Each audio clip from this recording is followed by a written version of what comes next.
remember that you might be a particular department, but you are working for an organization. And so what are the organizational goals? If the organizational goals most likely are around sales and revenue. And so if you're building a product that does not take into account how we're going to get sales and revenue from that product, right, you're really not sort of part of the team and you're really not supporting the organizational goals. And so asking those questions, I think, can be just part of the same process that you do as a product manager or as a product leader for the rest of your product research.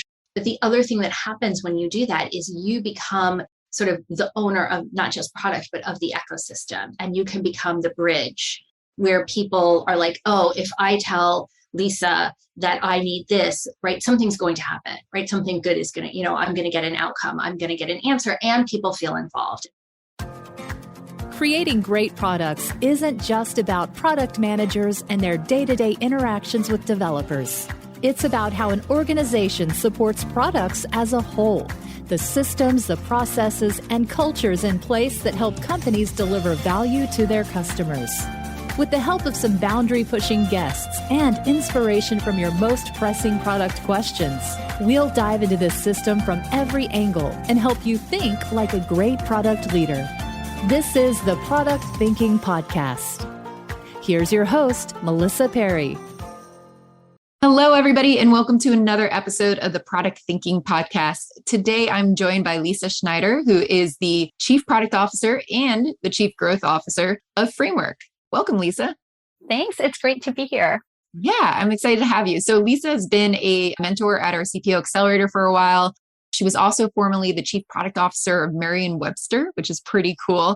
Lisa, how did you get into product management? So I got into product management accidentally. I always go back and like to say that I was an English major in college, and that was with no plan whatsoever for what I was going to do about that. I was sort of a geeky bookworm kid.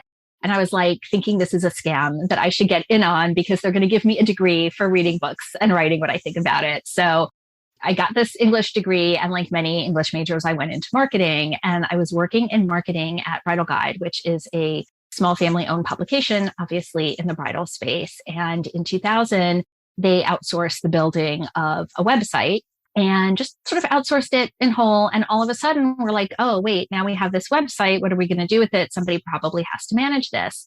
And I looked over and said, oh, that looks really interesting. I think I'm going to do that. And I asked to take it on, which is one of the great advantages sometimes about working in smaller to medium-sized organizations, that you can be a little bit of the fill the vacuum person. And so I started doing that.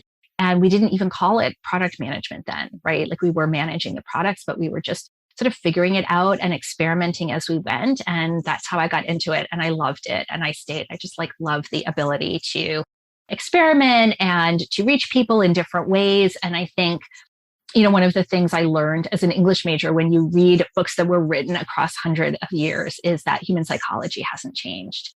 And I think as a product person, this idea of every year there's something else, we have shiny new tools, we have different platforms, but underlying it all is we're trying to connect with people and do something with people. And so that human connection has not changed. So I feel like I have to ask this question because I'm sure there's other people wondering too.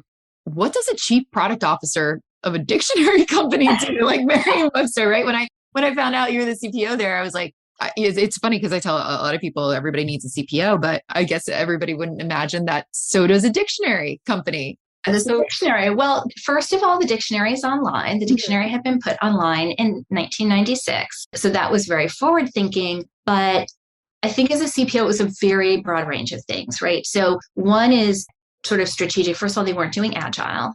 So development was a black box. There was one product manager. So he just literally sat in a room in New York by himself. And just bringing in agile was like a thing, right? We're going to work differently. And it was like, oh, I don't want the engineers talking to the product management. That will be a distraction. And I'm like, well, it actually speeds things up because they can just ping when they have a question. You're making assumptions and then you finish something. And then we say, oops, that wasn't it. And you have to go back and redo it. And that feels really frustrating to everybody involved. So, let's try this and see if this removes the frustration.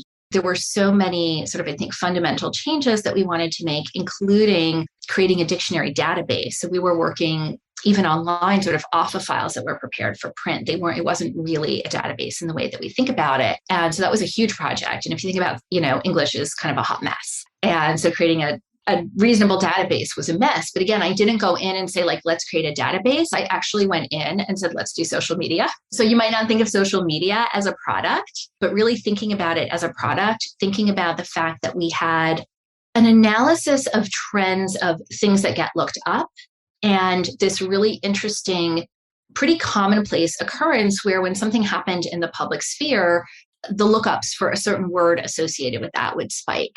And this was something that was known in the company. We had an editor, Peter Sokolowski, who used to talk about it. He would write something about it, but it would get posted to the website, a week and a half after it happened. We didn't have a CMS. We actually had a sort of web producer. And so it would take a day and a half to get something online. And I said, what if this was real time?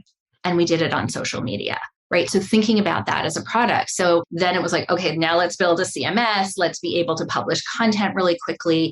Let's think about social media as a product. And I still had people going why? Why do you want to do that? Rewrite dictionaries. So why do we want to do that?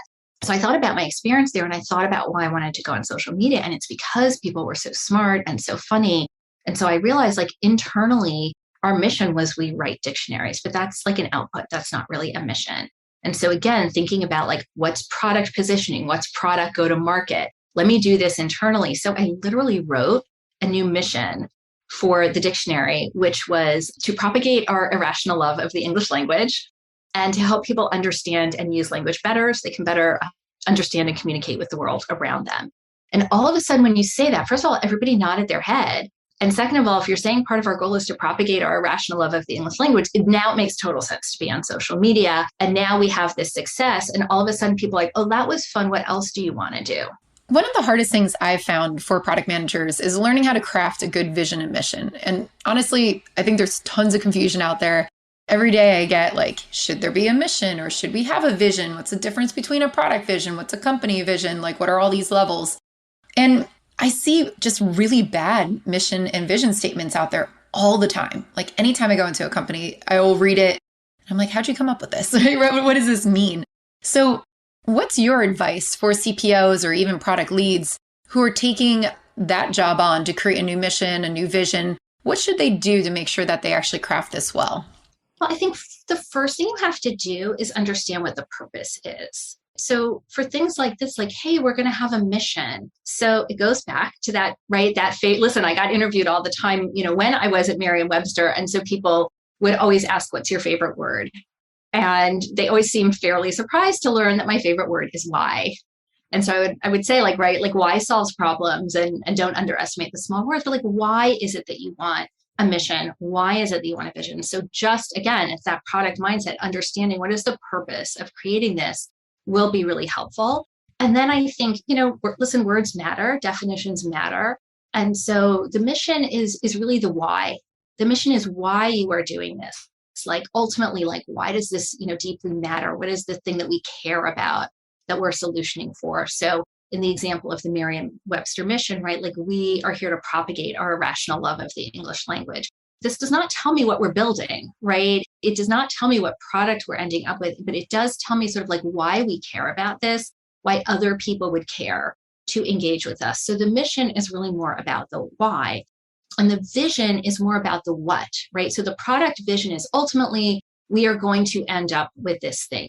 It's not feature by feature, but it's ultimately, we're going to end up with this thing. So ultimately, what does our product vision look like? And it may take us many steps to get there. So that's more sort of about the what do we envision this being if in its ultimate state, when we're done. I mean, you're never done, but when we're done. And the thing that I think is the gap when people have these conversations is they think that that is the end of the conversation. And really that there's a missing piece, which is the strategy.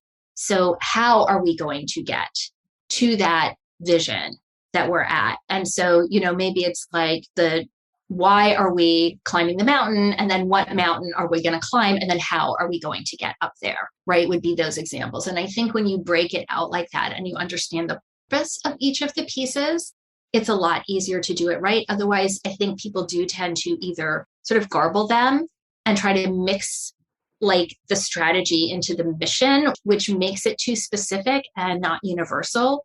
We just had a conversation about engineering structure. So what some folks do in Agile is they'll have squads, and the squads generally have different focuses of work. And so people can just like focus on the work that their squad is doing and stay focused on that. And we were talking about, you don't want your squads to be too aligned with your strategy because strategy changes. So thinking that way, right, your mission should not be changing all of the time because your mission is your why.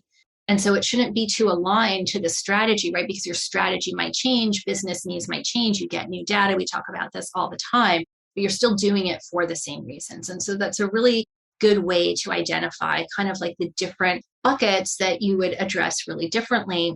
I can't agree with you more on that. And I've seen an issue where people don't understand why the product team should remain stable.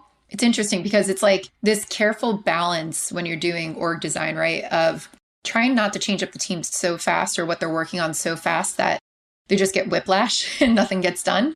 And then also giving them room to not work on such a specific component that they're over optimizing something that can't be optimized. So I hear a lot of people ask, like, why not organize by strategy if that's what we want people working towards?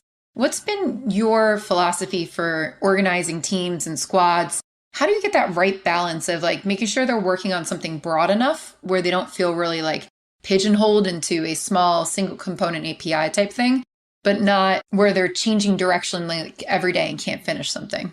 Yeah, I think that's where that product vision, that middle line can be really helpful because, the strategy does change. The other risk with that is, I feel very aligned to this strategy because, my team or my role was really attached to this strategy. And if the strategy changes, all of a sudden you're like, wait, what is my job? Right. And so that can be really disconcerting. So, another part of our responsibility as leaders, right, is to create a good environment for people. And we can't always guarantee stability, but what you want is to sort of like lead with the empathy that you understand. People don't want that feeling of whiplash or of uncertainty.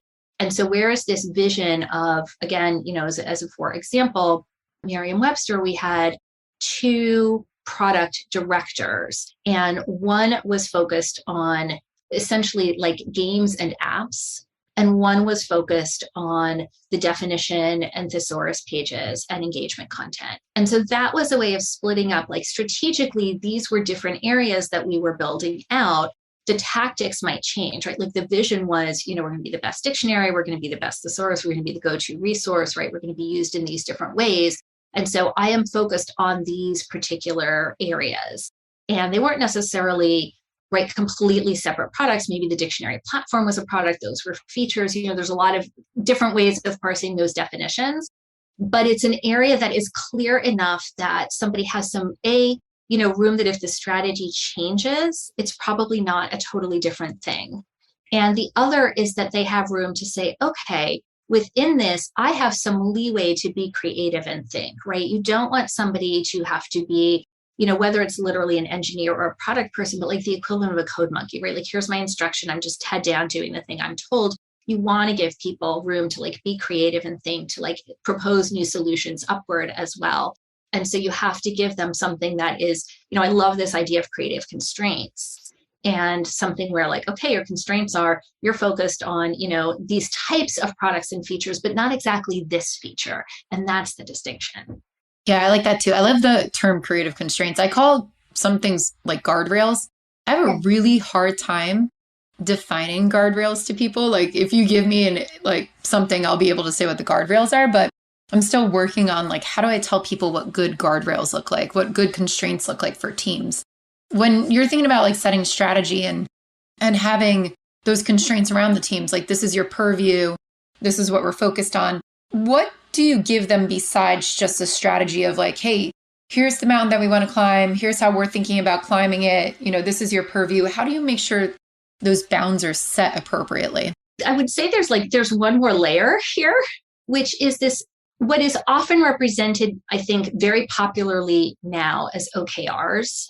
And I want to be careful because I really don't think OKRs are actually the be all and end all. But if they're done really well, OKRs give people those guardrails, those creative constraints, right? OKRs, when done well, should have like, here's the objective, right? This is the company objective, and it could be financial, it could be something else, it could be market penetration, it could be number of users, it can be revenue, but usually there are goals, like objectives that are measurable.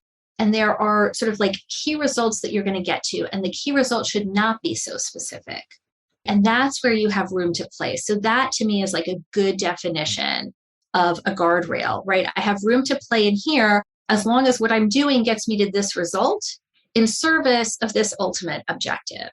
Awesome. So you got into product management a lot like the rest of us, I feel like, where you fell into it, really found this love of managing the products. How'd you end up being a chief product officer too? What was your path like to go from, managing the websites there to becoming a product executive?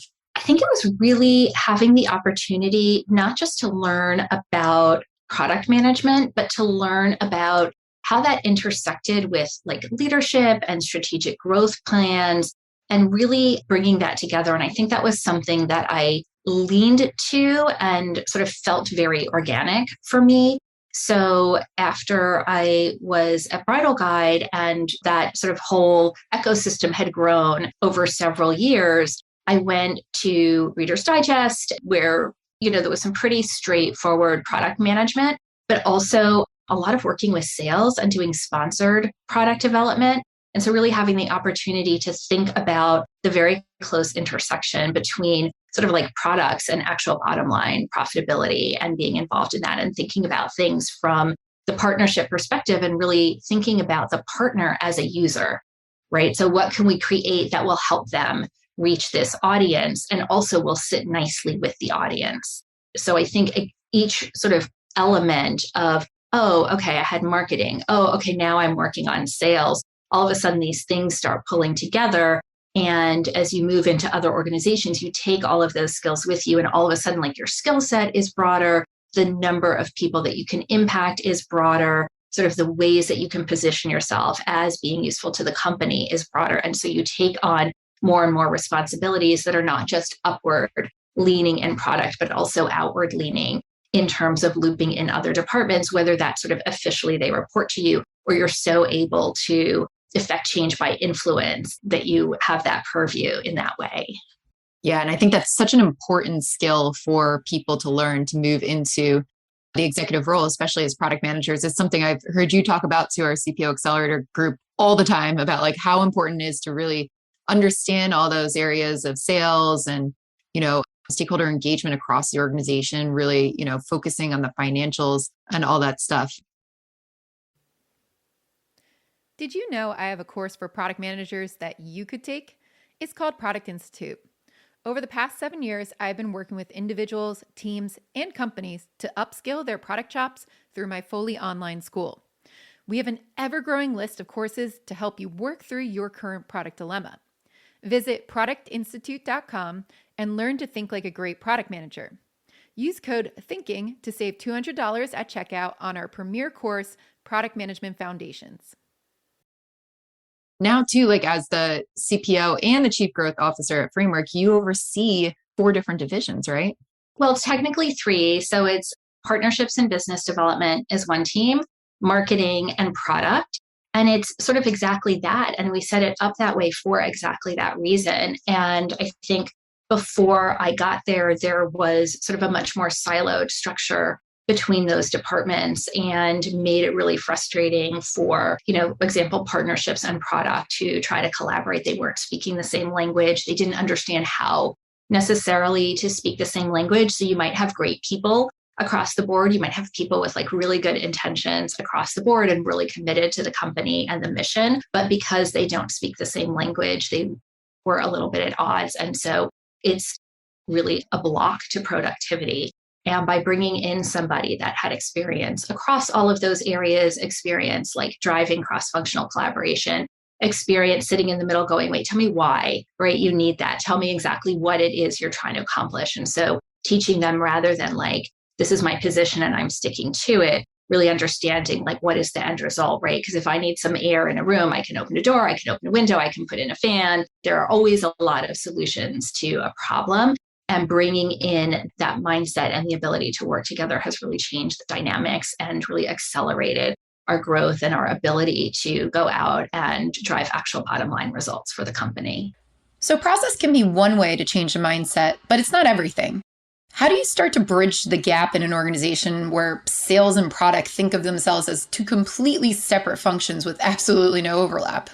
Yeah, I think that's really common, particularly in organizations that have been around for a while. This idea that, like, in one place, we are going to build a product and then we're going to hand it over the wall. We're going to hand it to somebody else and they're going to go sell it. And that really is a super siloed mindset. And it really, I think, doesn't account for the idea that, like, this whole process is an ecosystem. And to me, the role of the product leader, like the real opportunity for the product leader, is to be somebody that understands that entire ecosystem and understands how to integrate it. So being a product leader isn't literally only like the physical function of, like, I built this thing, but it is about what am I building and why, and, like, how would we sell it and how would we position it in the marketplace, the same way that you do research in product around who's my customer and what else are they using? Does my product already exist and how are they using it now? And what is the feedback, right? Those questions should be the same around the sales and marketing process so that you are building for those things and you're really building for the entire ecosystem. So the product leader who is able to have that conversation and to say, like, hey, here's the thing that we're hearing from customers. How could you go out and sell this? What is it that you think that you need in order for this to be properly positioned? That is just another one of, like, all of the research that you're doing and all of the inputs that you collect. Remember that you might be a particular department, but you are working for an organization. And so what are the organizational goals? If the organizational goals most likely are around sales and revenue. And so if you're building a product that does not take into account how we're going to get sales and revenue from that product, right? You're really not sort of part of the team and you're really not supporting the organizational goals. And so asking those questions, I think, can be just part of the same process that you do as a product manager or as a product leader for the rest of your product research. But the other thing that happens when you do that is you become sort of the owner of not just product, but of the ecosystem. And you can become the bridge where people are like, oh, if I tell Lisa that I need this, right, something's going to happen, right? Something good is going to, I'm going to get an outcome. I'm going to get an answer, and people feel involved. And one thing we know is that people are much more passionate, right, about doing work for things that they feel involved and invested in because their opinion was sought. And this is true not just in terms of go to market and talking to the sales and product departments, which is like the classic example, but it's true across sort of all departments. And so whether you're doing that up and down, right? Hey, CFO, what do you need? Hey, Chief Operating Officer, what is it that you need? What problems are you having? What do I need to account for to make you happy and successful when I'm building this product, right? You become the linchpin, and you also become somebody who's really trusted and influential across the organization. One of the stories that I love is from a book called Getting to Yes, which ostensibly is about negotiation, but really to me is almost like a product mindset manifesto, because it is exactly about this idea that you don't dig into your position of the thing that you want, but you find out why your sort of opposing negotiating party, like what is important to them and why are they digging into their position and what do they want. And there's a great story in there, which is really illustrative, which is that two kids are in a kitchen and they're arguing over an orange and they both want the whole orange. And the mom walks into the kitchen and so of course says, okay, we'll split the orange. And the kids are like, no, I have to have the whole orange. I have to have the entire orange. So the mother says, why? Why do you need the whole orange? And Julian says, well, I'm going to Rafi's birthday party and I promised to bake a cake. So I'm going to, I need to grate the zest of the whole orange. The recipe calls for the zest of a whole orange. It'll be ruined if I don't have it. And Sydney says, well, I'm going to Leo's picnic and I promised to take a fruit salad and I need the fruit of the whole orange or I won't have enough fruit salad. And so obviously they can, in fact, both get what they want and they don't need the whole orange. So there are always, many solutions to what is the end result that people want. And being that integrator and understanding that people have their silos because they're used to it. And because I think people think that that's power. They think that like I'm in charge, whatever that means to them, but they think like I'm in charge of this area And I'm powerful if I like hold my ground and advocate for this area, but you're actually more powerful if you're an integrator. And so that is like product mindset of like, what is it that you need? Why do you need it? How can we account for things? It will make you successful. It'll make everybody more successful and make you really valuable within the organization as that bridge. So what types of processes did you put in place to help facilitate that problem-solving mindset and to bring the teams together and get more aligned? Often people really focus on sort of the concept of process, and sometimes the answer is actually just in the doing. So that might be initially some one-on-one conversations so that you can build that trust with people where you go and you ask them those questions.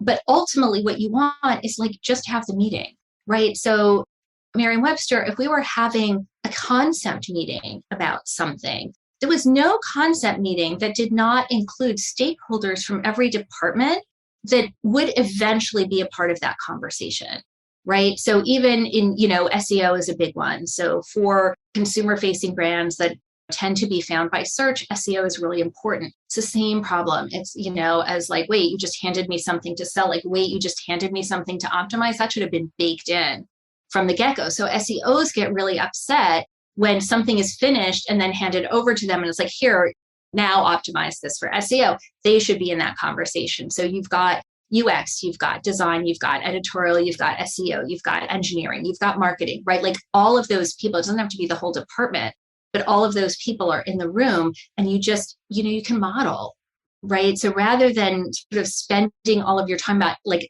talking about how you're going to talk about it, get everybody in a room and say like, hey, what do you think? And start modeling, right? Lead the conversation and show people how this works. People love it.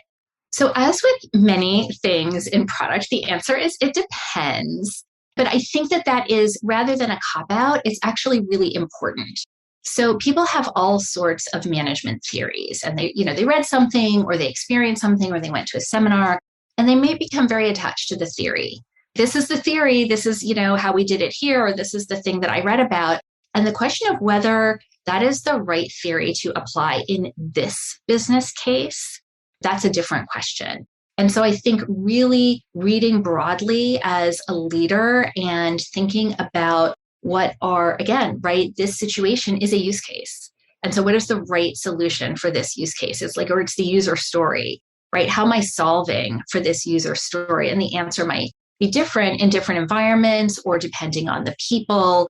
I know that when I first joined Merriam-Webster, for example, one of the first things that happened is there was a project that was practically finished when I joined. So I didn't have anything to do with it, but now I come in as the head of product and I was told, go show this to the editors, go show this to the senior editors that are in charge of the editorial department.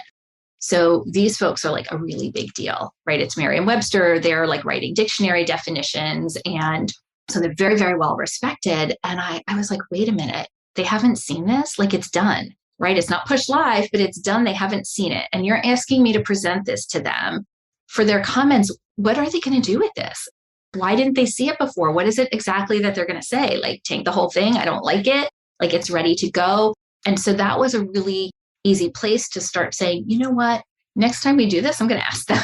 I'm going to ask them their opinions when we start. And I'm going to go to them and say, hey, I'm really curious. What's on your list, right? What's on your list of things that you'd like to accomplish? And what's on my list of things that I'd like to accomplish and why? Right? What are the business challenges that are the reasons for those things being on the list? And do we have overlap anywhere? I was based in New York.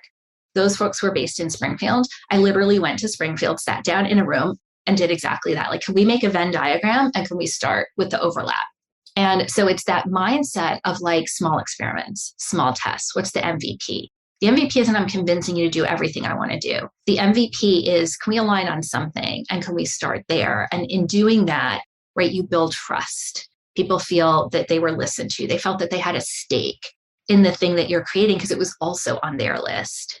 And then they see that it works. And then the next time you want to suggest something that is else, you have a little bit of that trust and you have a little bit of that alignment so that you can build upon that in order to start coming in with new and different ideas, especially in a place where people have been doing things and it's worked really well for the brand for a really long time. And if you want to come in as a change agent, you still have to be respectful of the expertise that's there and the way that things had worked. And you have to get your own understanding as well. Your career, you've overseen like a lot of the stuff. You know so much about sales, you know so much about partnership and business development and marketing, which I think makes you a fantastic product leader.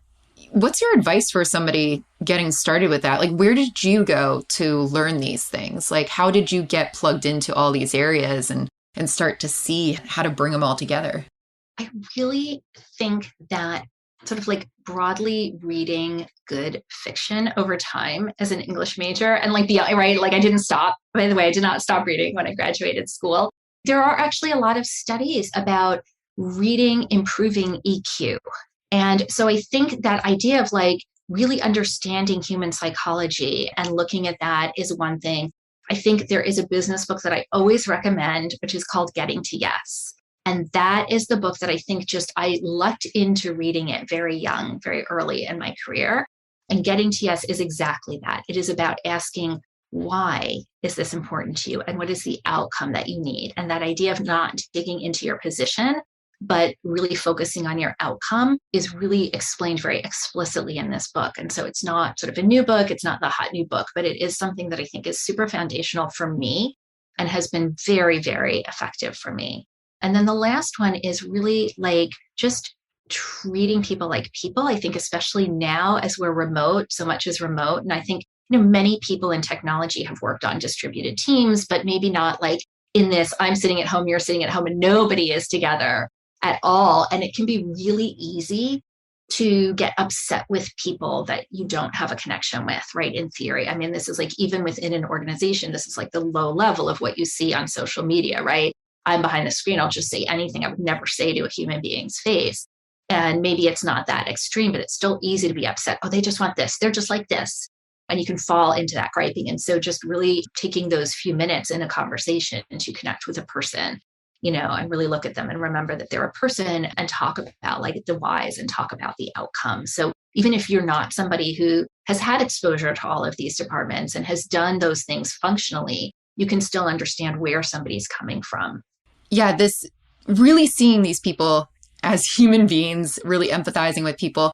I honestly see that as like a make or break for product executives, right? Because then it becomes so important when you do that cross-functionally with your teams. You also have to go work with your board. You have to work with other executives at this higher level. Having those skills to really be able to synthesize what people are feeling, how they're going to react to stuff. I think that helps so much as a product leader. For you, when you're working with your board, when you're working with your executives in product management, how do you kind of bring this new way of working in a product mindset to an organization that didn't really have it before? How do you think about your leadership position in product and how it interacts with those people? It depends on where they're at and how explicit you're able to be to say, hey, either this is the way I want to work, or maybe, is it storytelling? I think storytelling is so powerful. Can you use a case study? Or do you just almost like, sometimes it's explaining it.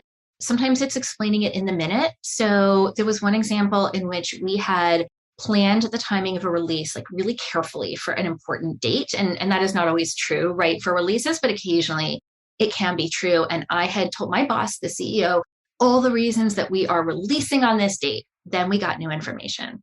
And I went back and I said, actually, we want to release on this other date 2 weeks earlier. And he nearly lost his temper because he felt that I had made such a point of why we were launching on this date. Why would I move the date? And why would I ask people to work a little bit harder to meet that date? And what got lost is the data's changed, right? We have new information. And so just being really patient with that and understanding, and in the minute and saying, hey, here's the new information that we've gotten.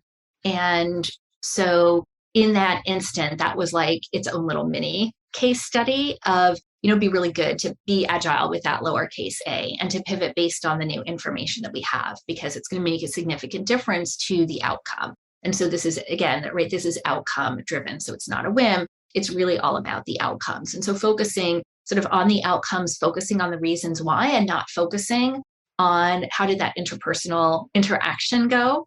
I think also sort of, it's almost like you're the product, and they're your users. And so how do you give them an excellent user experience? How do you give them the information that they need and understanding what information they need? And also, again, I talked about being the bridge between departments, but it's also being that bridge between leadership and the board and other folks that work with you. So another example of like pivoting on new information happened internally, and the head of engineering said, well, I don't want to do that, right? We got new information. So I said, oh, we might have to tweak that. He said, I don't want to do that because it will muck up the burn down chart. And I said, well, I get that, but also I don't care about the burn down chart. Because the burn down chart itself, it's just like a piece of information, a piece of data that like over time you have a sense of things that are happening, but you still need that like human analysis of like, what does this mean for us? The burn down chart is actually not the end result, and the board does not care about the burn down chart. And so really understanding like, this is what the board is interested in. And so this is the outcome that we have to drive. And the other things are like byproducts. Yeah, I think we get so caught up into this is my management theory. This is the processes that we do in product management. This is the way that it works. But we forget about like why we're actually doing it. And I get a lot of questions from product managers and a lot of people reaching out saying like, oh, my CEO is really upset about that, or I don't know how to work with these difficult stakeholders. And I think a lot of what you're talking about that I'm hearing like throughout this whole conversation is like, if you start to think through how you're explaining things to people, right? Like it's not a personal thing. It's a whole like the data changed. You have to justify why, really empathizing with where those reactions are coming from and not getting so stuck in like, this is the way that we do it, but knowing that other people really have that mindset. That's how we start to build bridges and start to change mindsets to move people over into kind of this product thinking mindset, right? Where we can run companies and have our leadership really look at all of our stuff from this product mindset being like, your company is your product when you start to build it. Your board is a user that's on your other end of you receiving information. How do we really tailor our approach as an organization to treat a lot of things like product, to really get into that? We were talking about this a little bit before, but you're talking about like the product ecosystem of an organization. For the people listening too, like maybe some closing thoughts about this. How do you get these other areas to start adopting this product mindset? How do you kind of bring this to an organization? Let's say you're a first-time CPO, like walking in, trying to build this ecosystem of really thinking through product, changing people's perceptions of it. What would you advise people to start with, especially if they have like difficult stakeholders we were talking about, like where people are getting angry with this? I think that transparency is so key, and that why is so key. And so it sounds a little reductive, but I think it is exactly applying what you would do as a product manager for a product. The way that you would, we talk about listening to our users, right? I don't assume that I know how a user really feels when they're using this, right? I go out and I record people using my product and I ask them questions and I do surveys and I look at the data because maybe they said one thing, but they did another. And like I collect so much information about the user.